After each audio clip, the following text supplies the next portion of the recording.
There's no shifter though. But today is the day that we are going to be making one huge move into finally getting everything together in this car so we can go and skid it again very, very soon with more horsepower than it has ever made.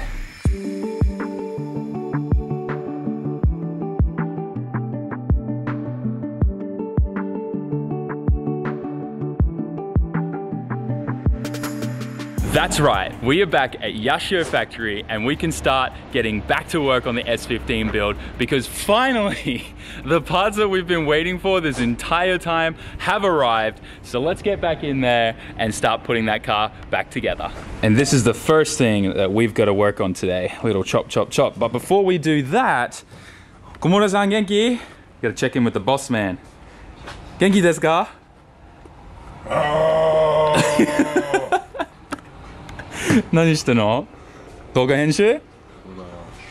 Always working hard to produce some fire content on his channel. Make sure you check it out. Yashio Factory YouTube channel.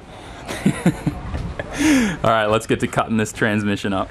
So these are the two main tools that we're going to be using for cutting the bell housing on the CD transmission. Now this is the 370Z transmission, the newest version of the CD09 or whatever you want to call it in that kind of CD family. And these are really cheap for a 6-speed transmission that handles decent power. You can generally get these in Japan, at least. I don't know how much they are everywhere else in the world, but for about $1,700, brand new. One thing I did notice though is the casting on this is actually pretty rubbish. Like if I reefed my hand across that, I'd slice it to pieces. It's kind of crazy actually, look at that. But luckily most of this is getting chopped off. Actually, I believe we're going to be marking a line behind this here and chopping all that off. So I'm going to be going through the instructions, and all of this has to be removed too. The OEM slave, the OEM slave. Look at me, like adding Japanese words randomly into my English sentences there. And then this is the bell housing we got to do. I've got to go through and pull out some tools that they include. Also, we got to install our manual tensioner today. We've got a lot of work to get done, and there's the 500 horsepower powerhouse right there with a box of plenty of parts to get onto the chassis as well. We've got lots of work to get done, and fabrication too, don't get me started.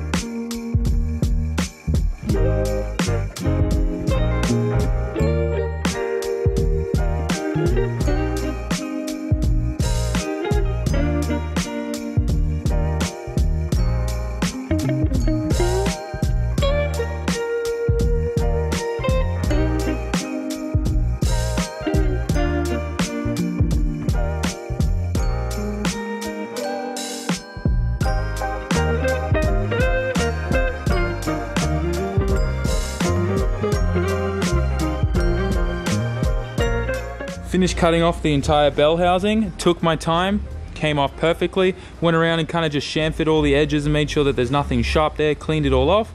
Now we got to cut the end of the input shaft. Now it calls for 3/8 of an inch, which is roughly 9.53 millimeters. So we've measured that, used a zip tie here to just get a perfect straight line. Gonna get the angle grinder, cut that off as well. Then we got to chamfer the edges just like you see the OEM one here.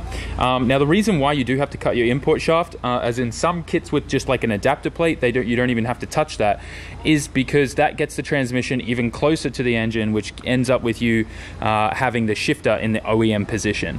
It's not scary, it's pretty simple to do. Like I said, you just measure. I used a zip tie there to get a straight line so we know where we're cutting, and I triple checked it as well, the measuring calipers and all that kind of stuff, so we are going to be good. So I'm going to quickly chop that off, and then we'll take this plate off and look at mounting the housing.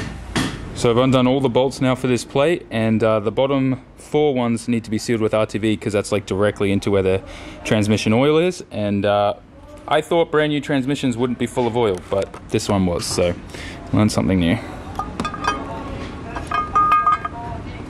There we go. I'm going to clean that up, get that ready, and you will see that the back of this is actually the same as the back of the housing here. So you can see that this is machined the same. Really nice. The only difference is we have to put, because we're using the HR transmission or the 370Z transmission, we have to use this little thing that goes in there, which then matches up with that. It's now time to put the bell housing onto the transmission, and to do that we got to line up the gasket and everything. How I'm going to do that is just for now slip only 2 bolts through. Then I'll sit the gasket on the back of the housing on these 2 bolts.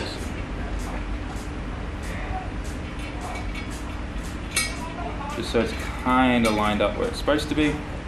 Then we're going to slip this over the shaft. Being nice and gentle, because we do have that new seal there that we don't want to break, bearing seal or whatever it's called. I'm just going to start by hand these bolts. Gasket seems to all be lined up really nice, which is good to see. And then kind of push the housing flush up against here. And then I'm going to go around and put all the bolts in finger tight. The bottom ones though, I have to put RTV on, the Nissan like red RTV, because if you do not do that, it will 100% leak.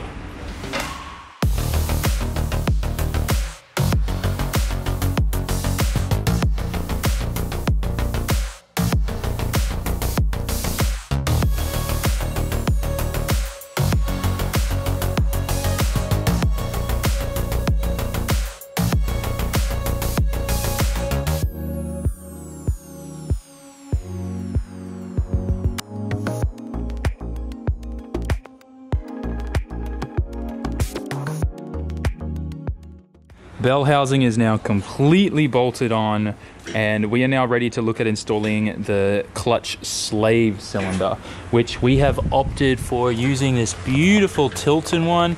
So I've never actually used these kind of ones before, where it's like built inside the actual transmission, and this does have a little like adapter plate, adapter kind of collar here that has to slide over that. And what I'm doing is making sure I'm putting like some anti-seize on that, just so this is not going to seize on there, so that you know, it's only a matter of time before your slave does give out. I'm not expecting the Tilton to give out anytime soon, but I want to make sure if ever I have to remove this, it's not going to be seized on there. So I've got some of the anti-seize on the inside of the shaft, and I'm going to put some now on this, so that when that sits on there, there ain't going to be any problems if ever we need to move that off in a quick hurry. Just finished with the transmission, and I've gone and put it back down on the ground, but look how epic this all looks in here. This won't be sticking through here. I've just got that sticking in there for now, so it's not hanging out and going to get caught on anything, because it is going to sit here until we get the shifter and we're ready to put the engine in the engine bay and bolt everything up. But now we got to actually do some work on the engine and get that tensioner installed. Need to make a bit of space, because I do not want to trip over any of that stuff, because that stuff is very important. There is shims and everything there. Honestly, I don't know how Japanese workshops do this all the time, but it's kind of like just the way workshops do. Cardboard down and all the parts get laid out, and then no one touches it. Anyways, I'm going to get back to this, get our tensioner, and we'll put this together and I'll show you how it's done. So I've gone and removed the OEM chain tensioner here, and I want to show you how this thing works. So you're going to see an oil gallery there. See that this little point with my finger, this little thing here. Oil pressure shoots out of that, and it lines up with this little place here on the OEM tensioner. And that oil pressure is what's adjusting your tensioner. And the biggest issue is these tend to fail a lot. Also, they're just not really that reliable when it comes to high horsepower and stuff like that. They're a good part to replace if you can, like very frequently, if you want to keep using the OEM one. Actually, a lot of SRs, people who have these will know that when you first crank it at the start, there's generally a little bit of a rattle sound. That's actually because your tensioner still hasn't gotten oil pressure yet in those first initial couple cranks. And that's why. It relies on oil pressure before it applies the correct tension. So this completely fixes that problem, and you're able to manually set it, and it's always there, perfect all the time. Highly recommend these guys, especially when you start making high horsepower. If you're like in the middle of like banging 7,000, 8,000 RPM in your SR, and that thing gives out, well, you're gonna have a bad time, and it would not be the first time or the last time that I've heard or seen an SR jump timing because of a failed OEM tensioner. So these are really, really simple. They go in, they come with a really nice guide on how to adjust and work out the correct tension and all that kind of stuff, new gasket, everything. You don't really need to see me put this in, but I will show you when we start adjusting it. So I'll get that all bolted in, and we'll pick it up from there. So now that we've got this installed, I've got the locking nut here. We're going to wind that all the way back so that it doesn't interfere. And what I'm going to be doing is turning this very slowly, and we're going to see that these, like the looseness in this chain is slowly going to keep coming up and up and up. And you see, you can really see it coming now. So it's going to start turning the intake cam a little bit as it pulls the tension out of the chain. Now what I have to do is get some form of measuring. So I'm going to use a ruler, and I'm going to hold it on the base here. And what I'm going to do is I'm going to measure the slack. We want about 6.3 or 1/4 of an inch of slack. Right now there's way too much slack, as you can see. So we got to keep turning this, and then we should be good. That was so simple and easy to do, but we are perfectly adjusted here, 6.3 millimeters, which is 1/4 of an inch. And this is the tension that your engine will see once your OEM tensioner gets oil pressure. So even with that, the OEM one plugged in and stuff, this was drooping down and had a lot more play in it. So definitely changing to the manual one here is just so much more reliable and a better option in my opinion. And man, does that trigger kit look so good there. I'm so excited about that. This thing's going to be awesome. I can actually seal this up now, so I'm going to go get the new what is wrong with me, valve cover gasket. Going to get some RTV, put it in the corners that we need to stop it from leaking, just like in every kind of RB and Nissan engine, and then we should be good to seal her up.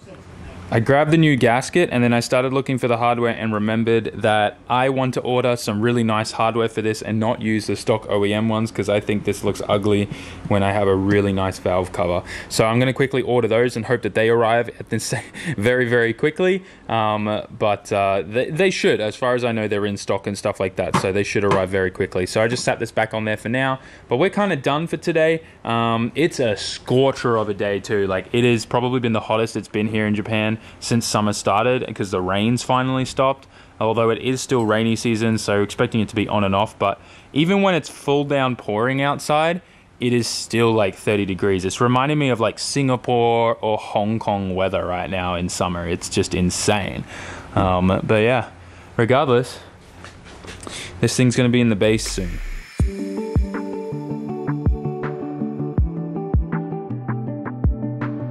I want to take a moment to encourage you all with your builds and project cars that you have right now. For me, when I look at footage like this, it reminds me of why I am doing this. It's where the car was at and where I want the car to be once again, but making so much more horsepower and so much more smoke and way, way more fun. And I just hope that that encourages you guys as well. Focus on the dream, focus on the goal, where you want it to be. Let that motivate you to success.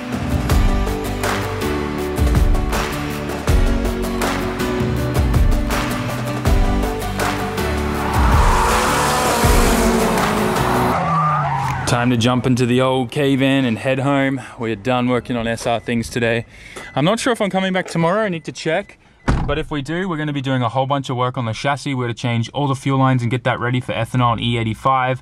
Even though we don't have gas stations over here with E85 yet, I'm praying for the day that that happens here. I can buy it by the barrel.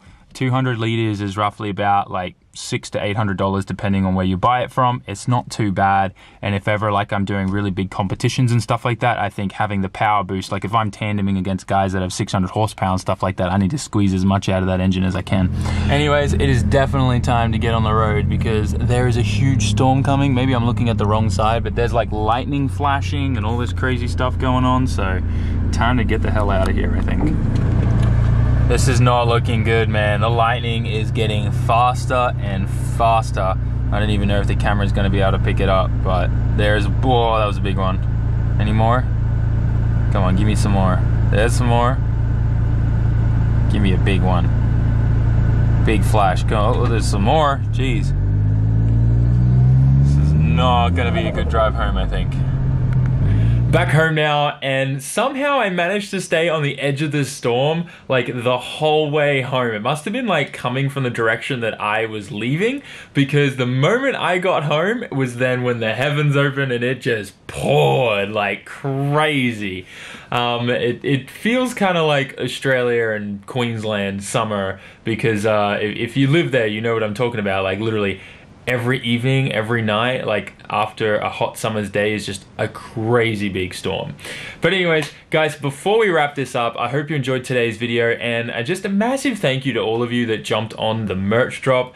We sold out in the Ichigo Zoku shirts in the first 5 minutes. Most of the hoodies were sold out in the first 5 minutes as well. There's still some sizes left in the hoodies though, and there's still a whole bunch of the summer shirts. So if you haven't grabbed yourself some merch yet, now's a perfect opportunity. I think when this video goes up, you probably still have a couple hours left before we close the 24-hour window for picking a random person that places an order to give that used Nadi to that we bought from Up Garage, if you remember that video. So head to SAMMIT.net, grab yourself some merch, support the channel, support the build, support the S15 and all that kind of stuff.